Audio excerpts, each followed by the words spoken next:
குறைவான விமர்சனம் எப்பொழுதுமே இருக்கக்கூடாது.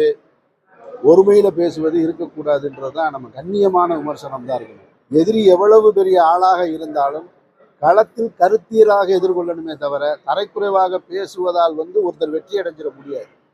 மக்களிடத்துல நீங்க என்ன கருத்தை கொண்டு போய் சேர்க்குறீங்க, உங்க கொள்கையை என்ன கொண்டு போய் சேர்க்குறீங்கன்றதை வச்சுதான் நீங்க மக்களிடம் அன்பை பெற முடியுமே தவிர நீங்க கேலியும் கிண்டலுமாக பேசுவதாலோ அல்லது நீங்கள் கூட்டிய கூட்டத்தின் முன்பாக அவர்களை உற்சாகப்படுத்த வேண்டும் என்பதற்காக வார்த்தை கண்ணிய குறைவாக அல்லது உறவு சொல்லி அழைப்பதாலோ வெற்றி அடைஞ்சிட முடியாது. கருத்தியல் தான் வெற்றி அடையும்.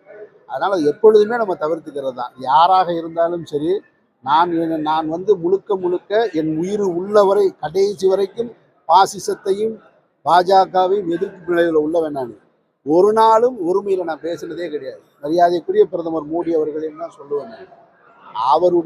அவர் வகிக்கிற பதவிக்கு மரியாதை கொடுக்க வேண்டியது எனக்கு பொறுப்பு இருக்குன்னு நான் நம்புறேன். நான் அதனால ஒருமையில பேசுவதனால் வென்றுட்டதா இருக்க முடியாது. அவரோடு களத்தில் நின்று கருத்துல மோதி நான் ஜெயிக்கணும். அதுல நான் உறுதியா இருக்கேன்.